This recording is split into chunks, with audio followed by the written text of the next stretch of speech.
Well, this one's kind of a sad short one. Sarah dies. But some other things happen that are kind of interesting.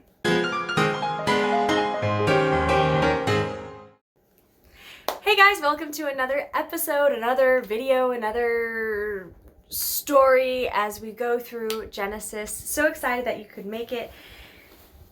Okay, so we are in chapter 23, I believe. Yes, indeed.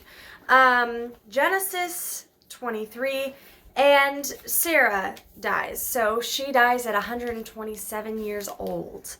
And some things happen after that that are kind of interesting. Abraham decides that he wants to obviously bury Sarah. And so I think back then you bought plots of land. So he wanted to buy a plot of land for Sarah and then for other people in his family, for himself and stuff. So he goes to a different land. So he goes to Canaan to bury her in that area. And he goes to the Hittites asking them to buy a plot of land to bury his wife. And the interesting thing is they want to give him the land.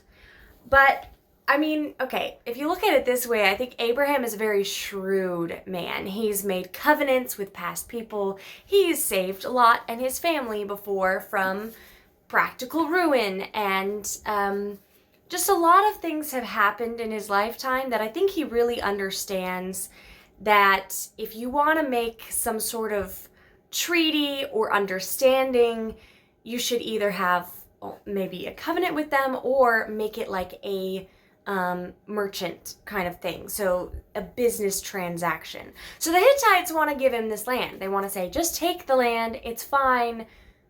Take it for your wife. Bury your dead there. And he's like, no, I really want to buy it from you guys. And they keep going back and forth. They're like, no, it's okay. Take it. Take the cave as well to bury. And he's still like, no, I'm not doing that. How much do you want for it? They finally kind of imply, well, what is 400 shekels to us of silver? And he's like, okay, I'm giving you 400 shekels of silver.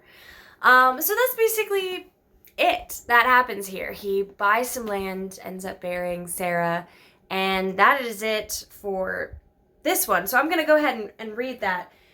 Stay tuned for these next coming episodes because they're going to be in different parts as well. Some really interesting things happen to this. And of course, if we want to go into the minds of Abraham and Isaac, Isaac, how long has he known his mom now? So Sarah had Isaac around 100. So Isaac must be 27s because she dies at 127. So Isaac's close to his 30s at least.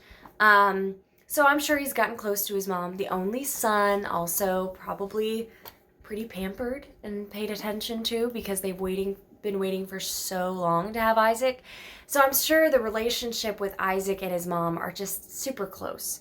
So that must also be really hard for your mom to die when you're not even yet married. And I'm sure Abraham and Sarah have been through so much together.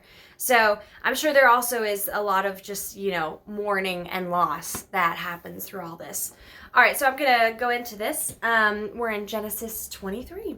Sarah lived 127 years. These were the years of the life of Sarah. And Sarah died at Kiriath Arba, that is Hebron, in the land of Canaan. And Abraham went in to mourn for Sarah and to weep for her. And Abraham rose up from before his dead and said to the Hittites, I am a sojourner and foreigner among you. Give me property among you for a burying place, that I may bury my dead out of my sight. The Hittites answered Abraham, Hear us, my lord. You are a prince of God. Among us, bury your dead in the choicest of our tombs. None of us will withhold from you his tomb to hinder you from burying your dead. So there's obviously some respect going on as well. Abraham has already made a treaty with the guys from the Philistines. In the last chapter, we talked about how Abraham, not the last chapter, that was Abraham and Isaac, but he had previously made a covenant with Abimelech because Abimelech was scared of him and how big he was getting. So I'm sure there's either a level of fear or and respect as well. So I think there's a lot of respect going on. Abraham rose and bowed to the Hittites, the people of the land, and he said, "If you are willing that I should bury my dead out of my sight, hear me and entreat for me Ephron, the son of Zohar, that he may give me the cave of Machpelah, which he owns. It is at the end of his fields. For the full price, let him give it to me in your presence as property for a burying place." So I think they also did this, it's in like, it seems like this is kind of like a meeting. He's having meeting with like the council, like the government in a sense, on like what plot of land he wants. And so now he's asking for a specific gentleman's plot of land. And he's saying it's like, kind of far out of your way. It's just on the corner of your land. I'd love to have that. Now Ephron was sitting among the Hittites. And Ephron the Hittite answered Abraham. So it said Ephron was sitting among the Hittites. So it seems like there's this whole group of people that he's talking to in general, and went into the gated city. Ephron the Hittite answered Abraham in the hearing of the Hittites of all who went in at the gate of his city, "No, my lord, hear me. I give you the field, and I give you the cave that is in it, in the sight of the sons of my people, and I give it to you. Bury your dead." Then Abraham bowed down before the people of the land. He said to Ephron in the hearing of the people of the land, "But if you will hear me, I give the price of the fields. Accept it from me that I may bury my dead there." Ephron answered Abraham, "My lord, listen to me. A piece of land worth 400 shekels of silver? What is that between you and me? Bury your dead." Abraham listened to Ephron, and Abraham weighed out for Ephron the silver that he had named in the hearing of the Hittites. 400 shekels of silver according to the weight current among the merchants. Now, you see how I'm saying how Abraham is very shrewd. He's doing this in front of a bunch of people. He has probably been semi-screwed over before. Like he had to have a covenant with Abimelech because Abimelech is like, "Don't have war with us." And then Abraham, and in Beersheba, there was this kind of fight among his servants and some other people about the well and whose well it was and whose land it was. So I'm sure Abraham is just being very extra cautious. He doesn't want to, because these aren't his kinsmen, I don't believe. He's in the land of Canaan. So that's we go back to Ham. Ham had a curse among the Canaanites and blessed Shem and Japheth. And Abraham is of the line of Shem. So technically he's in family land from like really generations back, but he's kind of not, he's not directly related to these people. And so among that can be misunderstandings and things can pop up. So so the fields of Ephron, in Machpelah, which was the east of Mamre, the field with the cave that was in it and all the trees that were in the field throughout its whole area was made over to Abraham as a possession in the presence of the Hittites, before all who went in at the gate of the city. After this, Abraham buried Sarah, his wife, in the cave of the field in Machpelah, east of Mamre, that is in Hebron, in the land of Canaan. The field and the cave that is in it were made over to Abraham as a property for the burying place by the Hittites. That's a lot.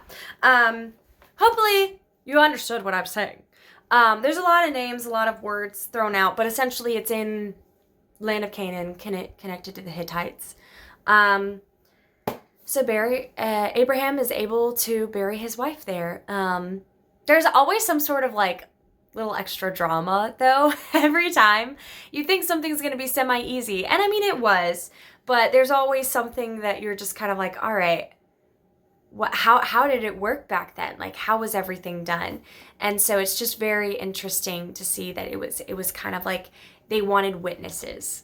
You had to have witnesses in a sense to, it's almost like when we sign over a contract or whatever, you usually don't you have some other person who is able to authenticate it? It's basically what's going on here. He wanted to be in the group of people, pick out a plot of land, buy it in the sight of everybody, most likely from a business mindset that I do not want to bury my wife in a plot of land that is given to me, because what if they decide to take that back and there's malice, and then I've buried my wife there and I can't, that would be so hard. That would be so crazy.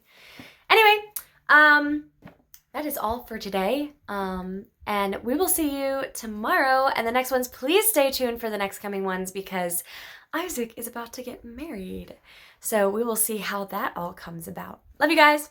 Stay safe. God bless. And if you need prayer, please leave it in the comments. Please make sure to subscribe, like, comment, do the notification bell, do all the things if you want. I love reading through the scriptures and I love having you here with me.